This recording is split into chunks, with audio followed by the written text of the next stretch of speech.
Hey, and we are doing Living a Transformed Life. So this show is going to be a little bit different than I normally do, appropriate for election week. So I want to start out with reading you something called the 100 Monkey Experiment. This is true, and it was a book written by a guy named Ken Keyes, and the book was called The 100th Monkey. So I'm reading directly from this, so pay attention. I'll come back to it later. The Japanese, and I'm not going to be looking while I'm reading too much because I have to look back and forth. The Japanese monkey, Muscaka fuscata, has been observed in the wild for a period of over 30 years. In 1952, on the island of Koshima, scientists were providing monkeys with sweet potatoes dropped in the sand. The monkey liked the taste of the raw sweet potatoes, but they found the dirt unpleasant. An 18-month-old female named Emo found she could solve the problem by washing the potatoes in a nearby stream. She taught this trick to her mother. Her playmates also learned this new way, and they taught their mothers too. The cultural innovation was gradually picked up by various monkeys before the eyes of the scientists. Between 1952 and 1958, all the monkeys learned to wash the sandy sweet potatoes to make them more palatable.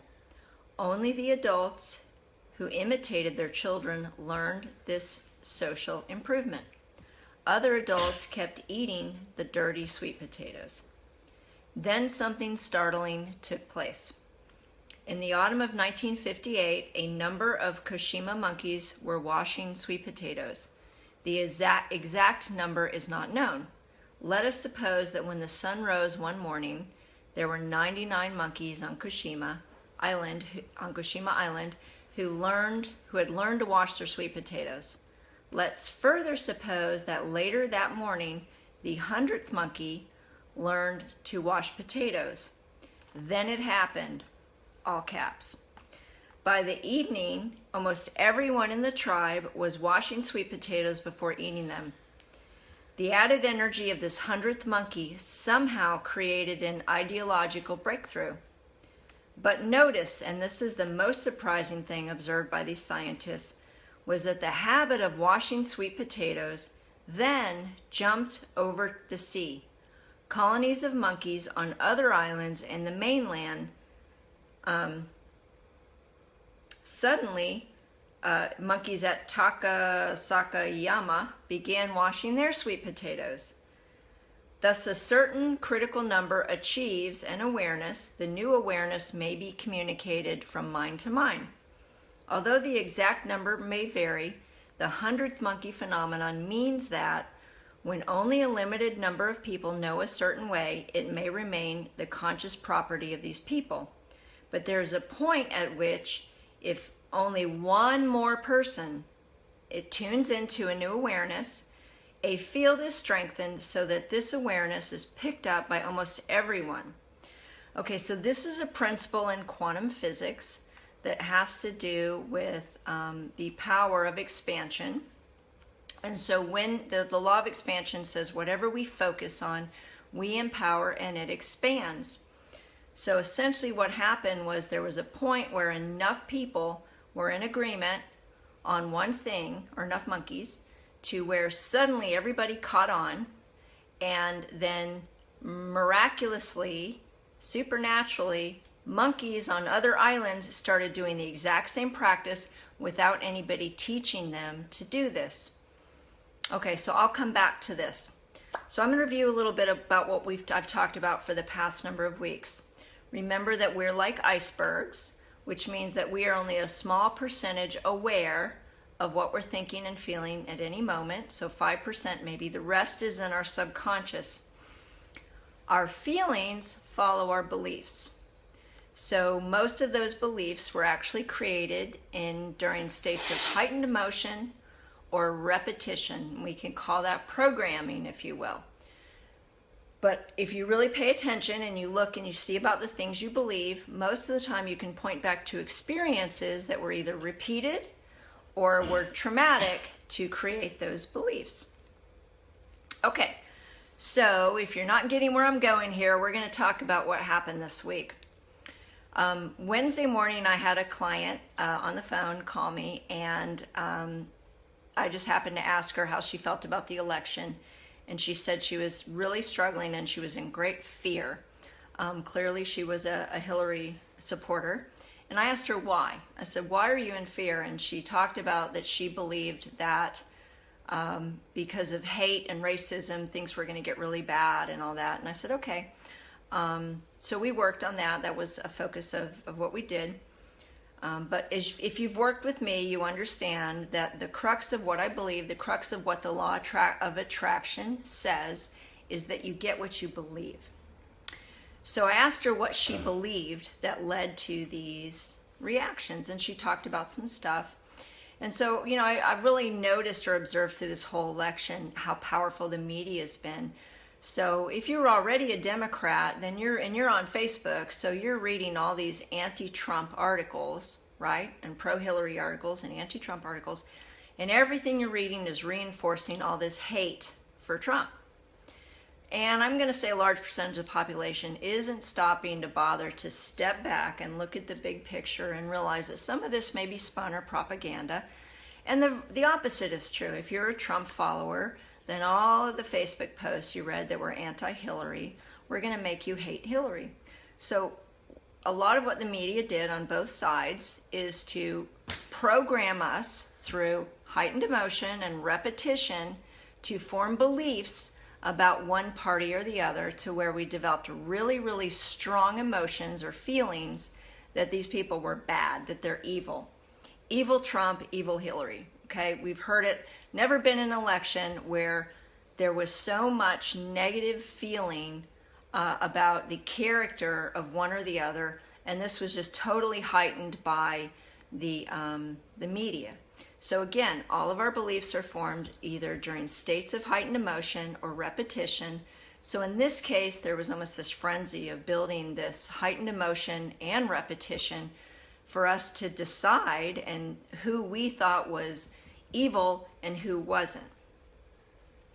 So a lot of the people I noticed watching posting on Facebook had really extreme reactions. And what was funny to me, not funny, but I just thought, these people are genuinely feeling despair that the end of the world has come. And I thought how if Hillary had won, all the Trump supporters would have felt exactly the same way. So we've got these polarized beliefs on either end of people who may actually be friends, but their beliefs are so polarized that the despair, the emotion that resulted from believing so strongly that that candidate was evil, led people to believe this. So let me talk, we're going to go back to the law of attraction now. So the general thing I caught were two really strong emotions. One was fear and one was helplessness. And those go hand in hand. A lot of you may have heard this saying that fear stands for false evidence appearing real. So we fear the unknown, we fear things that haven't happened yet. And I believe in this time, because we were so programmed by propaganda, for the most part, now not to say none of it's true, but when you step back and you go to believe that one person could totally ruin a whole country, that they have no accountability, there's no other players in the game, there's no balance of power, is a manifestation of extreme fear. And so there's a scripture and just a principle in the law of attraction that says like attracts like. So fear would attract the very thing you're afraid of. Okay, I'm going to do a little demonstration with my daughter, who has so graciously volunteered. Now this is muscle testing, and this is based on quantum physics. We're made up of energy.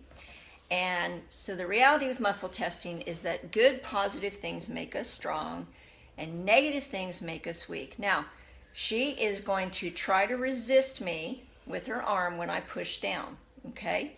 So watch what happens to her arm when we say certain things, okay? So first I'm going to have her say her name and then say somebody else's name, because when we make a statement that's true, it resonates with all of our energy and it makes us strong. Okay, so she's got her arm or shoulder locked. Okay, so I want you to say, my name is Bella. My name is Bella. And resist. Okay, so I'm pushing really hard. She's locked. Why don't you say, my name is Bob? My name is Bob. And now watch, I can push her right down. Now she's not faking this. This is genuinely, she's trying to resist me. Okay, now watch this. All right, I want you to say, I hate Trump. I hate Trump. Whoop, now that didn't test too strong. Now I want you to say, I hate Hillary. I hate Hillary. Up, no, that didn't test too strong either. Okay, now I want you to say, I believe that we as a country can heal America. I believe that we as a country can heal America. Resist. Okay, it's nice and strong again. Okay, so what's the point of that? Well, let me do one more. I want you to say love. Love.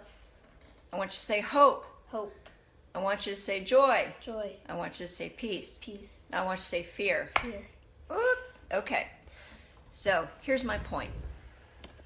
You, whoever's listening, and those of you who particularly are really in despair this week and feeling very helpless and powerless, you still can change the world. Yes, you can. You can change the world by your thoughts, by the energy that your thoughts give. Let's go back to the 100th monkey experiment.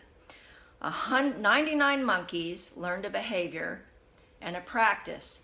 When the 100th monkey joined into that group, all of a sudden, the rest of the monkeys on the island woke up knowing what to do. They knew exactly what to do. Nobody had taught them or told them. They woke up knowing what to do.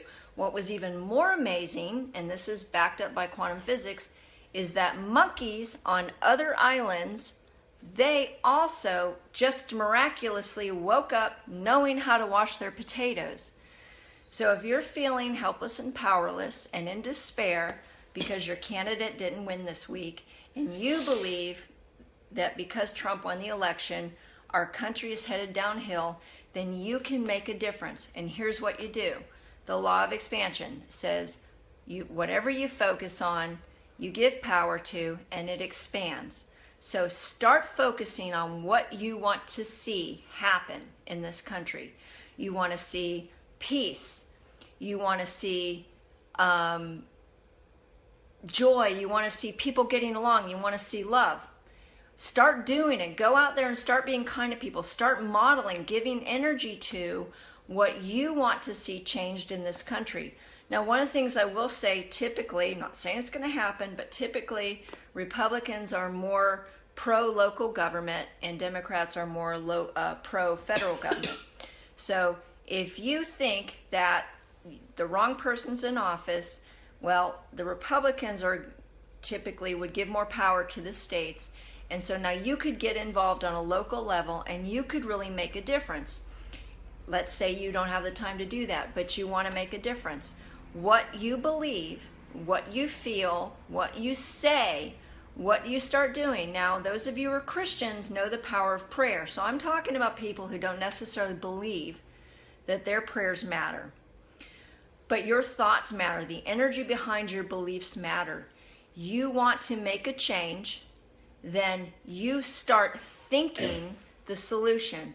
Give energy to the solution. Be that 100th monkey. Rally another 100 monkeys around you to start believing that this country can look different. We need to heal. We can't do it by continuing to walk in fear and helplessness and division. We have to do it by being unified with one thought, one corporate consciousness, one corporate energy that is based on love, not fear, joy and peace, not anger and hate and retaliation. Okay, so I hope I've made my point. Living a transformed life is recognizing you have so much power. You have the power to change the world by what you think and what you feel.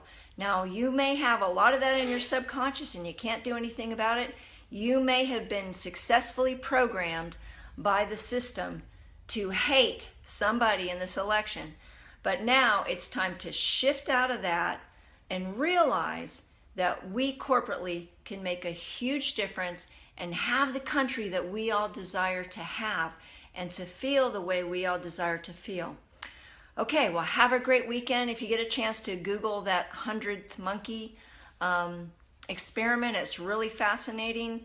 It exemplifies these principles of quantum physics and the law of attraction and quantum physics.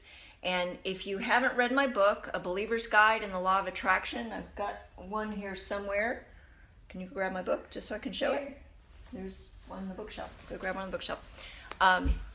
Grab my book and just understand more about how powerful your thoughts are, your feelings are, your emotions are, and how to bless.